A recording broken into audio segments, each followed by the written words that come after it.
Hello and welcome to another recap of the Real Housewives of Beverly Hills, Season 10, Episode 15. Second to the last episode. Sex, lies, and text messages. Okay, we start out with Denise coming over to Garcelle's house, and Garcelle asked Denise if Aaron knew what happened.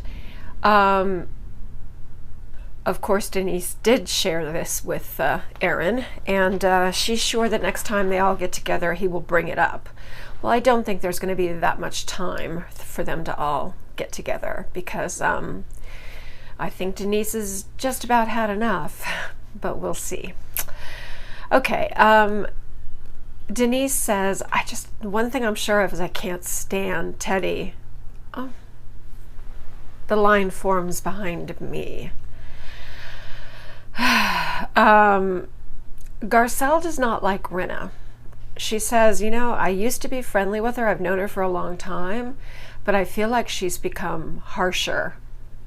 You mean like more cutthroat, more desperate to secure her place on the show and stab anybody who might get in her way of being the most popular housewife? Yeah, she's harsh, definitely. Okay, Garcelle commends Denise for being strong the last night. I mean, I guess she did come back and sit at the table, but the producer had to beg her. She did, I guess, get off her chest what she wanted to say to the ladies, but, of course they had to kind of end it all in a note of everyone toasting each other, but this is absolute nonsense. I mean, what is being done to Denise is terrible. It does not matter whether she had sex with Brandi or not.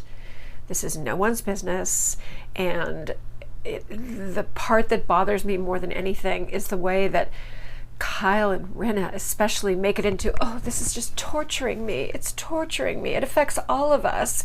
It's on all of us now. Why? Why? Because Kim Richards came over and poked Brandi in the ribs and said, tell him what happened. And Brandi dramatically spilled this weepy story about how Denise, molested her. The whole thing is... Anyway, you know how I feel. All right. Now we are at Buca di Beppo with Dorit's famous Capri room. And Dorit is very, very, very pleased with the way it turned out, and she's very proud for everyone to see it. Did you notice the lemons? There are lemons in Italy, in southern Italy. It's exactly like Capri. Okay, if you say so. It does not feel like Capri to me. It feels like a meeting room in a chain restaurant that probably looks better than it did before you worked on it. And Dorit, I love you, but this was a silly project. It's kind of borderline embarrassing after the things that you've done in the past. It's a bit, yeah. Anyway, so Kyle is the co-hostess, but Dorit actually did everything. It is a surprise, it appears. Teddy is surprised, although it's very hard to tell because this is Teddy's face when she's not surprised. And this is Teddy's face at a surprise party. Oh, wow. Because she's so expressive. All right, so Kim and Brandi are coming. Great. All right, Dorit's outfit I can only see from the waist up, and I am not liking what I'm seeing. It seems bizarre to have a blouse with a waist cincher over it, kind of a corset, and then a belt over that. It's a little bit complicated. But I think she's going way overboard with the accessories. I think she really needs to check that. I saw in the preview for next week, she's wearing what looks like a hardware store in her hair. No one likes hair accessories like I do, and Dorit usually wears them well, but this is one of those cases like on the reunion where she had like 500 jeweled clamp, those barrettes in her hair, all different sizes, covering her entire head. So sometimes, she swings and she misses. What can I say? But when she gives me something that I love, she gives me something that I love so much. Okay, for now, I'm not in love with her outfit, which is, kind of surprising for me. All right. Oh God. We have a scene. We have a scene with Rinna and her daughter. Let's call her accessory daughter. Her name is Amelia, but she's an accessory. Rinna just uses her daughters on the show like she uses everything else in her life. Fame. I'm a fame whore.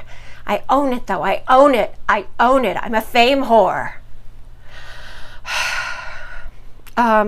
So, of course, they exploit Amelia again, now talking about her therapy and her being on antidepressants, how she's conquered her eating disorder. You never conquer an eating disorder. A little bit of it always stays with you. That's like bragging. I went to rehab and I've conquered alcoholism. You're always an alcoholic. You just have stopped drinking. So anyway, she's just, Rinna is, she just doesn't care what she does. And, this particular accessory daughter doesn't seem to mind. She seems very cheerful to participate in it.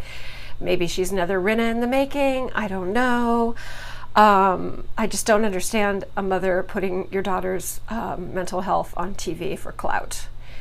This is not a case of, I want people to own it. I want people who have eating disorders and mental illness to own it. Okay. All right. She is so fake and so inappropriate that she shares with her daughter a comment that someone made about her anorexia, saying, Garcelle was concerned that my videos on TikTok showing my 0% body fat figure might somehow have affected or triggered your anorexia. Isn't that ridiculous? And what do you think accessory daughter is going to say? Oh, well, that's horrible. And in fact, that sounds like it's Garcelle's problem. It sounds like Garcelle has some dark problem that would cause her to say something like that. And Lisa's kind of like, I know, right? And by the way, the daughter is now in a $5,700 a month apartment. A 900-foot, $5,700 a month apartment. These are just normal kids with normal problems. Yeah, okay. And then she has to say something like, okay, this is what really killed me. And Rinna says, I get shamed all the time for my body. People body shame me all the time for having 0% body fat and having absolutely perfect body. I get shamed all the time. STFU, shut the up. You are driving me insane. And she's just like, oh, Mom, you have nothing to do with my problems, nothing. She probably practiced the scene with her, a la, before her soap opera. I'm sure she went over the scene with her several times to make sure she got it just right. And Amelia better have gotten it just right. I can imagine what kind of mother Lisa Rinna would be. Okay, now the party guests are arriving at Buca di Beppo, to the Capri Room, Dorit's masterpiece. And Kim Richards shows up. Her face looks cute. The facelift has sort of fallen into a nice stasis, and she looks cute. She looks a little fresh. But she makes me want to cut my hair. Sometimes when I see all these 50-something women with the long hair extensions and the fake ponytails and the wigs with the long hair, I'm just like, she's got like the long kind of curled blonde hair with the hairband. But I mean, she does actually look, for Kim Richards, I think she looks cute. I'll give it to her. I'm not a fan at all, but I'll give it to her.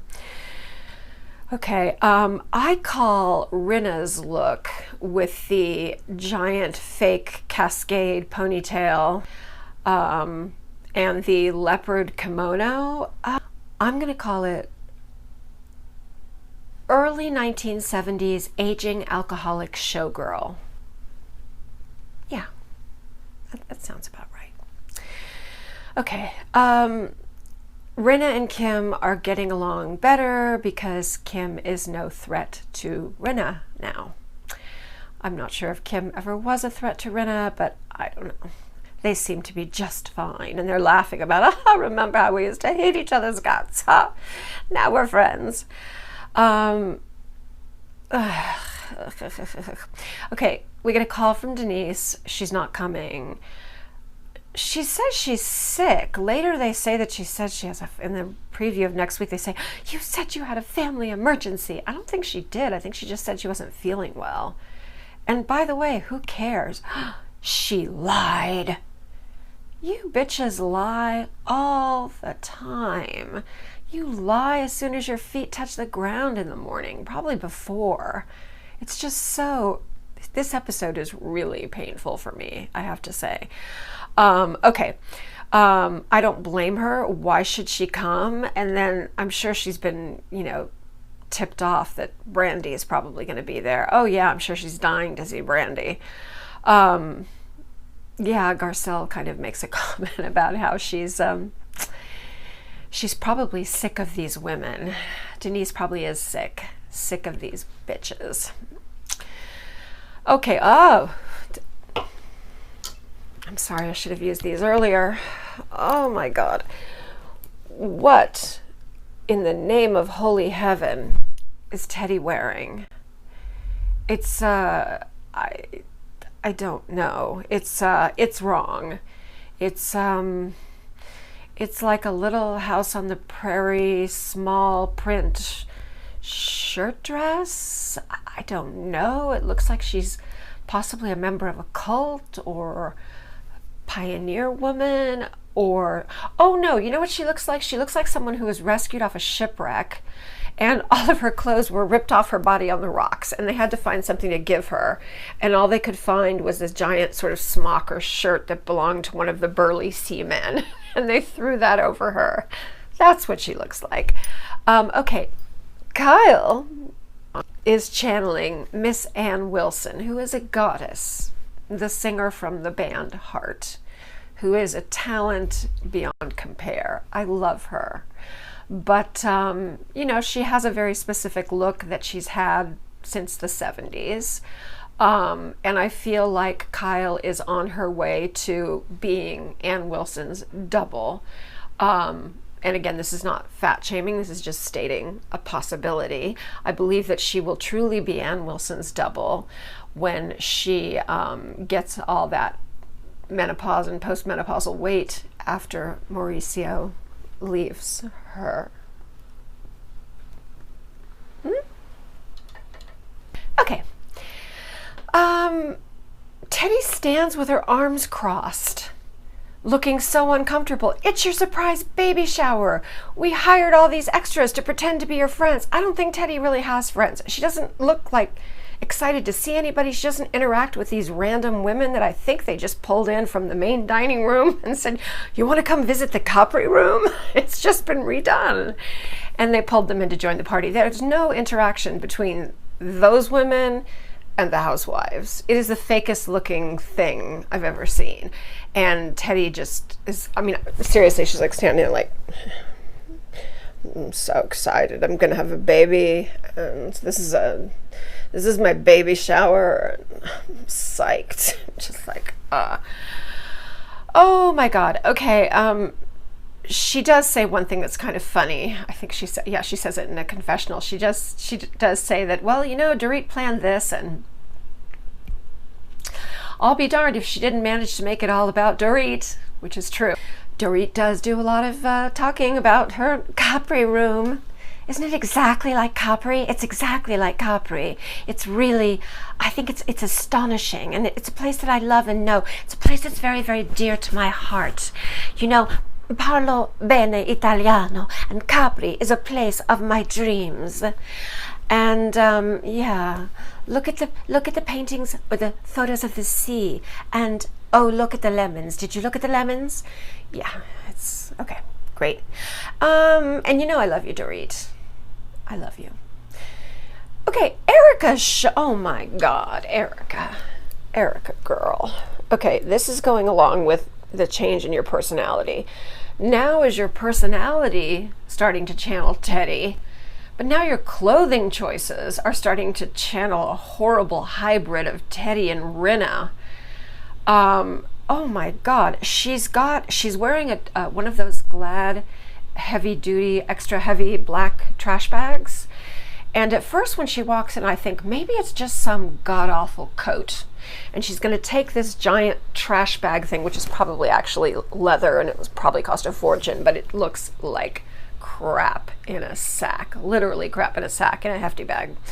But no, she doesn't take it off. That's the dress. That's it. Black, wrinkled, hefty bag. That is her dress. And she seems to have, I don't know how this happened, maybe she was in a car accident, but she seems to have a wet Yorkshire Terrier affixed to her head.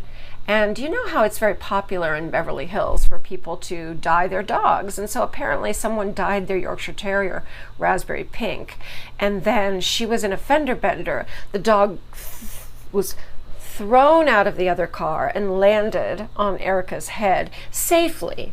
You guys, the dog is fine. But she liked the look and asked the woman if she could borrow the dog for the night. And then she'll take it back. The dog is fine. Don't worry about the dog. Yeah, but that's one of the worst looks I've ever seen on Erica. So I don't know what's happening. God, all that money and all those people styling you and working on you, and you look like that? You come to an event looking like that? No. And you know they're capable of so much better. Were they just saying to themselves, you know what, it's for Teddy, so let's just, as a joke, let's just do something crazy dumpy, but we won't say we're really kind of being, we're kind of teasing, but no one will know, and I don't know. Anyway, all right. Okay. My God in heaven, before I take these glasses off, something just strikes me. It is possible that Kim Richards is the cutest one in this crowd. Even Garcelle is kind of wearing a plain white sweater dress that it doesn't do much. I mean, she's always beautiful, but not great. And Sutton's wearing a white turtleneck. Blah, snore. So yeah, when Kim Richards is the one who's standing out, is looking cute and fresh. Ooh, okay. All right. Now actually I do see Dorit's full look. I see the skirt, which matches the waist cincher, and I see the pumps. And of course it's all Versace, label. It's got the monograms all over it. But it is cute. The whole outfit's actually kind of cute. So once I saw the whole look, it's better than I thought. But I still think Dorit only barely wins the fashion contest. Kim is right behind you. How do you like knowing that? Okay. All right. Nothing looks more unappetizing to me than a cake dyed in a bright color. I have never eaten red velvet cake in my life. One thing, it's got cream cheese frosting, and I think cream cheese is an invention of Satan. I don't know why anyone likes it. I don't like cheesecake. I don't like bagels and cream cheese. I can't stand cream cheese. And so anything with cream cheese frosting, carrot cake, red velvet cake, literally makes me sick. I actually did get sick one time on carrot cake, and maybe it just scarred me for life because it was a bad sick. And it was helped along with a little too much red wine. So that was an ugly sick. I was 17. My sisters thought it would be cute to get me drunk. Yeah, so my first time in the shower and all that, great experience, great memories. Okay, so I started to say I don't like cakes in bright colors, and this cake is like this acid yellow. So basically the shoe cake at Erica's dodgy shoe launch party, and now this baby shower cake, which I guess is supposed to be the color of Capri lemons. Capri lemons, they're very specific yellow. So yeah, this cake is bright yellow too, and I wouldn't touch it with a 10-foot pole. Don't use food coloring. I don't need food coloring in anything. Just give me the natural color. Anyway, I like caramel and chocolate and things that you can just have be their natural color. Vanilla, anyway. All right, it just looks nasty. Okay, now we have to plug Erica in Chicago. And immediately Rinna has to practically crawl across the table and stand up. She doesn't really, but she does it kind of figuratively to say, I'm so excited that Erica is taking on a role that was an incredible moment in my life when I played Roxy Hart in Chicago on Broadway. And actually everyone kind of calls her out on it. I guess I'll cheers to that. I'm not cheersing to Rinna, I'm cheersing to Erica. Okay. Everyone rolls their eyes because every time Erica brings up playing Roxy Hart in Chicago, Rinna has to pipe in about how we're like sisters. We're sisters. We both play the same role. We were both Roxy Hart in Chicago on Broadway. She cannot say that enough. Notice how she hasn't been saying Harry Hamlin. I think it's because Harry Hamlin is living in Mexico with someone else. I don't know where he is. I don't know. Okay, so now when Garcelle actually says to Rinna, why do you have to say that? I mean, it's kind of like I don't know. I mean, I know that, first of all, she says something kind of fake-ass sweet, like, I know that you're a really loyal friend. No, she's not. I know you're a really loyal friend, but, you don't have to mention that you were in that part every time Erica tries to take a little bit of, a little bit of shine, a little bit of light for it. And, Rinna just turns on Garcelle. She's like, why would you say that? That she's really angry. And then she says, to Garcelle, I feel sad for you if you think that. And clearly, this is a kind of a combination. This is a culmination of her making the comment about trophy daughter Amelia and whether or not perhaps she was affected, unfortunately, by Lisa's half-naked dancing TikToks. And then now this. Because Garcelle says it like she sees it. And I love her. She better not be going anywhere.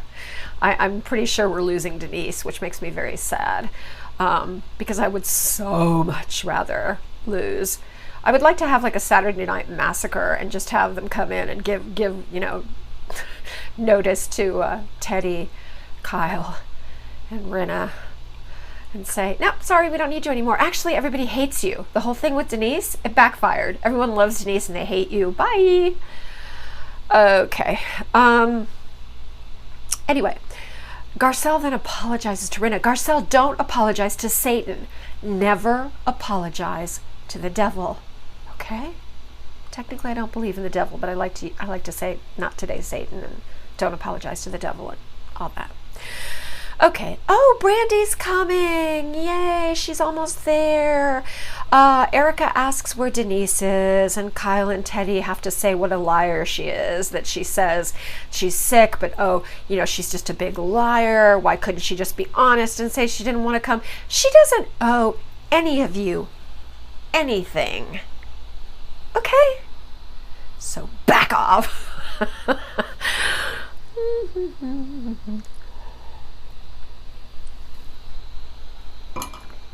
Dorit, once again, bless her, says, how do all of you know again that Brandi's not lying? Dorit, bless her. Dorit and Garcelle are like, we're still wondering why you're taking Brandi's word for everything. Okay. Brandi arrives in a dress that is way too short. This is something that I am grappling with because my legs are still quite good. But I have, I'm 58 years old. And, you know, so sometimes there will be a dress and I'll just realize, no, not today. No, not anymore. And then you can do really creative things. Like will add, I have a tulle dress, kind of has like a tutu skirt, and it was way too short. Especially because even though I'm 5'11", I love to wear heels. So you put, like my mother always told me, when you wear the really, really, really high heels, wear a longer skirt. When you wear the short skirt, wear the flatter shoes, just, so that you don't look like, well, I do sometimes wear shorter skirts with high heels, but not too short. So I had this dress with this kind of tutu skirt, and I just got extra tulle, and I added more, had someone add more tulle to the bottom. And so now it's still, it's well above my knees, but it's not where it was before. It was way too short. It was like, no girl, no, you are hello 60 around the corner. No. So her dress is way too short. But other than that, kind of looks like something I'd wear if it were a little longer. It's a cute floral, ruffly. It's fine. The thing that's really scary is, you guys, Brandi Glanville has Adrienne Malouf's exact face now. And she's considerably younger than Adrienne Malouf. So all you kids out there who are thinking about plastic surgery, or all you not so young people who are thinking about plastic surgery, if you start doing lifts, like full surgeries when you're too young, it's going to age you. Even though Brandi doesn't have a line on her face, it's going to give you that generic, the cat eyes, the swollen cheeks, the little pointy chin, the big overhanging lips. It's going to give you that look. And literally, I feel sure that, what is it, Paul Nassif, Adrienne's ex, maybe did both of them? I don't know, but I feel like he's a credible guy, so I don't think he would give everyone the same face, unless Brandi walked in and said, give me the Adrienne Malouf. Maybe there's like a book and you point to the one you want. And she said, give me the Adrienne Malouf. I don't know. Maybe she thought it would make her attract a rich man. I don't know. Anyway, okay, so, oh God, they all have to suck up to her, and Kyle has to talk about what a great mother she is. Your daughters are going to know all the batshit crazy things you've done, and okay, she's a great mom. I don't know. I don't know. I just remember, wasn't she the one who let her kids pee in the yard at somebody's house on an early season? Was that Taylor or Brandi? It was Brandi. Brandi's little boy just peed on someone's lawn just because he had to go to the bathroom. So, I don't know. Just saying, I'm not a mom. Who am I to judge? Oh, who am I kidding? All I do is judge. Okay, Dorit asks Brandi, do you try to be controversial? And then she asks if she prides herself on being honest. And Brandi says, yeah, I do, 99% of the time. And of course, then, I think it's Kyle has to jump in and say, see how honest she's being? Why are you just so obsessed with her being right and Denise being wrong? That right there makes Teddy and Kyle and Rinna, but especially Teddy and Kyle, just look so guilty of wanting to see her fall, because they're just so desperate to put Brandi up on this pedestal and make her this amazing, wonderful, truthful person. It's so obvious what they're doing. Do they think anyone's falling for it? I don't talk to anybody who likes them. Almost universally, everyone that I know cannot stand Teddy, Kyle. Some people like Rinna for the wrong reasons, I guess. She's entertaining, but no one likes her, so I don't know what they think they're getting out of it. Okay, then someone says, oh, well, Denise isn't here, so we can't talk about it. Yeah, right. Oh, so you're going to drop the subject? You're going to drop the subject because you don't want to talk behind Denise's back, right? So there's not going to be any more talk about Denise in this show. Really? Okay, let's see. Okay, oh, Rinna has to say she had a breakdown in Rome over this. She's like having an emotional breakdown over it because she's so conflicted and she feels so bad. She loves Denise so much and she doesn't want to believe these things about her. And yeah, so that now all the fake friends, the rando people they gathered from the dining room, leave. at once, which again, if those were real friends of Teddy, why would every single one of them have left? The producers said, okay, extras, you can leave. And now we're going to shoot the scripted part of the show where Brandi does her dirty. Okay, I don't know for in a million years. I really don't know why Brandi was brought into the show. I mean, yeah, I do. They were desperate for ratings. They figured with Lisa Vanderpump gone, they had to bring some big major drama in. But you know what? It's not. It's so wrong on so many levels. Brandi's so unlikable. She's so weird. She just makes everybody uncomfortable. And it's having the opposite effect. It's making people hate Kyle and Teddy and Rinna. It's not helping the show. And now it's making everyone really look back on the previous season and say, oh God, look what they did to Lisa Vanderpump when she was, grieving over her brother. Didn't he kill himself? And remember, Teddy was lying about that. And now they're doing it to someone else. Now they're doing it to Denise. So it really, really makes it look like it's just like a pack of wolves. So they're just going to find the show getting no viewership if they don't really clean up their act after this season. They can't do this again next season. They cannot have another season. They need to clean the cast up. They need to get rid of 2 or 3 people. They need to bring newer people on. And I don't know. I mean, I don't know if it can be fixed. I really don't. But they're in trouble. I would say they're definitely in trouble if they keep going down this path. Okay. Oh God. I mean, what Brandi has receipts. She has SMS texts.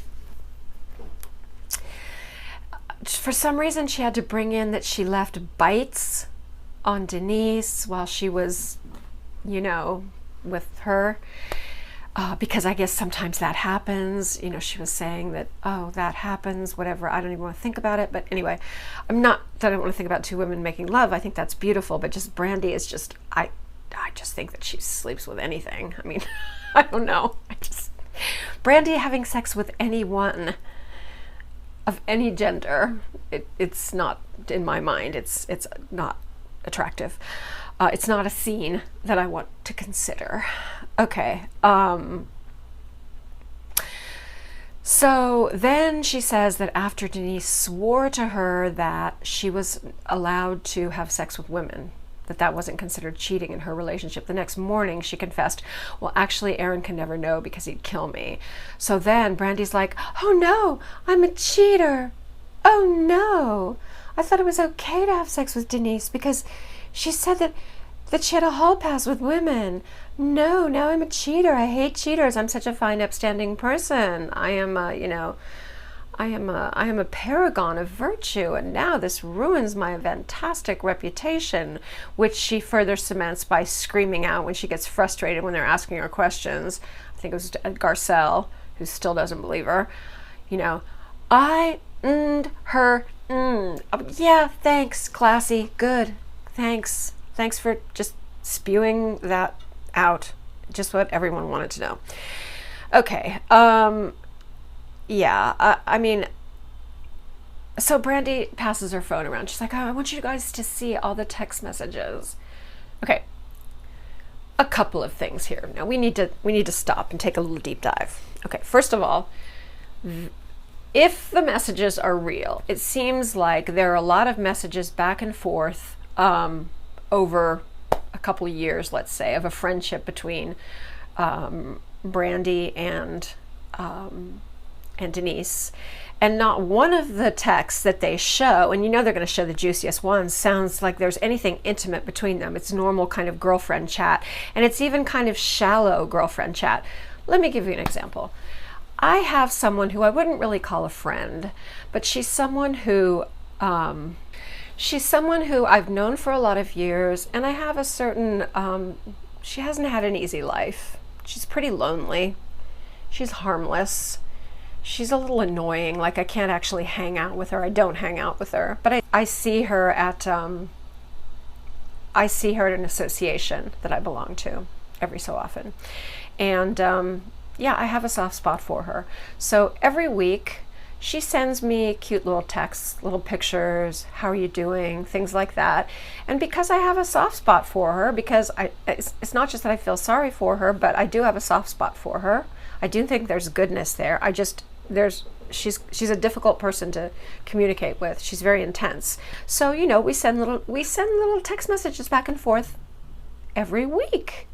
Little short ones, like the ones they were showing.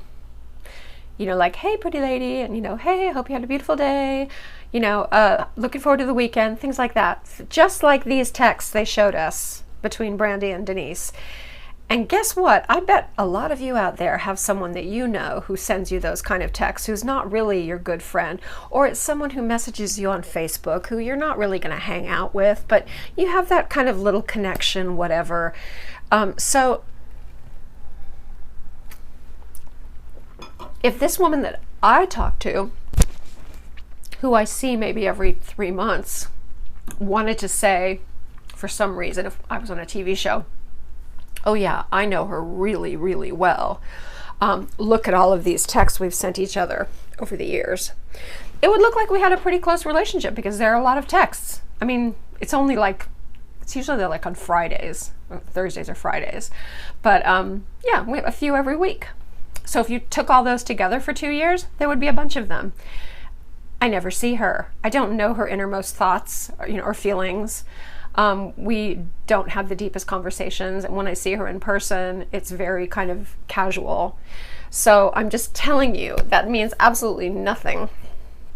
Okay, now what I was prepared for, so I'm going to tell you about this anyway, because other reality shows will do this, and I just want you all to be aware, and I think a lot of you are, especially my younger viewers probably are, and perhaps my older viewers as well. I was thinking from the way they were building this show up that Brandi was going to show something explicit, like something sexy, some texts that were sexy or intimate, sent back and forth between her and Brandi, which, by the way, there were none. Okay, so I am going to show you, I'm going to put up a screenshot of a text conversation between Denise Richards and I that happened earlier today. And here it is, okay?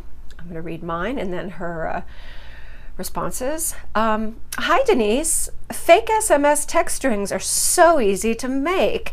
That's why texts are not considered admissible as evidence in court in most cases. They can be manipulated as easily as photographs. And then Denise answered back, I know, it's so stupid to believe text messages can prove anything. And I replied, well, anyway, say goodbye to the losers at Real Housewives of Beverly Hills and live your best life. And then she wrote to me, I will, love. Say hi to your gorgeous husband. Okay, this is an app that allows you to make what look like iPhone SMS strings or Android SMS strings or whatever kind you want. You can put in the person's name, you can put in their photograph, you can even put in, as I did on the first couple texts, I didn't do it too carefully, but you can do it really carefully. This one I was a little casual with. But you could even put in the date and the time. And if you go to the App Store, there are a million of these apps. This is one of the better ones, but so this is why none of this stuff is admissible. This is how easy it is to frame someone for something using text messages. So please, just all of you, be careful about what you take as, oh my God, they're calling them receipts. No, these are not receipts. No. No. Photographs and text messages, because of technology and how quickly technology has advanced, are no longer evidence of anything. So I just wanted to share that with you because I thought it was interesting. And I had fun using that app. It's a little scary knowing I have the power to torment people now with it, but no, I never would. I would only use it for good, not evil. All right. Now, Brandi calls Denise a master manipulator. Oh, come on, you guys. Denise is not, she's not a brilliant girl. She's lovely. She's cute. She's, yeah. Master manipulator? No, she's not she's not that kind of she's not that kind of person, and she's just not I don't want to say this, but she just doesn't seem like she's brilliant. Someone who's a master manipulator has to be really, really clever, you know, really, really brilliant. And I'm not saying that Denise isn't smart. I'm just saying, I don't know. I don't think she has time. Okay, so everyone is driving me absolutely crazy. I just want to, I'm ready to, you know, I'm ready for this season to be over, because this needs to all stop. And I think it will all stop, because I think, I guess, have I heard or do I think that Denise is not coming back? In which case, I hope we never have to hear about this again, because this is an embarrassment. It also is tinged with homophobia. I mean, maybe you could say it would be the same thing if it was with a guy and there was some guy involved in the group doing this, saying that they had an affair. I don't know. I feel like there's something, they're using it to make it more salacious. Like, oh, two hot blondes. Not that Brandi's particularly hot, but, you know, I just feel like it makes me uncomfortable. They really chose an uncomfortable script for this season. And I think they're going to end up having to pay for it. And I actually hope that they do. I'm not saying I hope the show's canceled, but I hope that they have to seriously rethink things. Okay. You know, yeah, so then we see the previews of the next show, and I'm just like, oh my God, I don't know how I'm going to get through the next show, but I have to. I'll do it for you. I'm doing it for you. Sound like Lisa. Lisa is asking, why is she, what if she's manipulating us? What if she's manipulated me? Denise has weaponized our friendship. Oh, gag, gag, gag. Oh God. Okay, now I'm just angry. Anyway, so look, I'll get through the show next week, and then I'm very, very curious to see the reunions. I'm much more looking forward to the reunions, and I hope that there is some. Look, even if it's a scripted show and Teddy and Kyle and Rinna are following a script and they're doing as they're told to do, I have no respect for you if you would let your character be portrayed that way and accept doing those things to be on a TV show, because the way they've behaved has been disgusting. So, I mean, we already knew Brandi was pond scum, so I'm not going to even say anything about her. But here's hoping that next season we'll have a lot of changes in cast, and a lot of changes in style. Not style in terms of fashion. Oh God, don't take Dorit away. We need Dorit. Let her keep going. But you know, Garcelle and Dorit. Don't get rid of Garcelle or Dorit. I wish Denise would stay on the show. I don't see why she possibly would after this. I do not think that they told her up front, hey, we're going to do this to you, and she went, cool. I don't think so. Anyway, thank you so much for joining me. Once again, I forget to say this until the very end. Please remember to like, comment. Please do me the kindness of sliding your finger over and pushing that red subscribe button. I so much enjoy creating this content for you. I really put my heart and soul into it, and it makes me so happy when I hear from you. And if you do subscribe, please go down to the comments and tell me, hi, I'm so-and-so, give me your name. I'm a new subscriber, so that I can thank you. I want to be sure and thank you. I'll thank you in the comments, and I'll thank you also on the show. And thank you very much again for bearing with me. I think I was a little angry this time, but I am starting to feel a little fed up. Be careful. Be good, but not too good.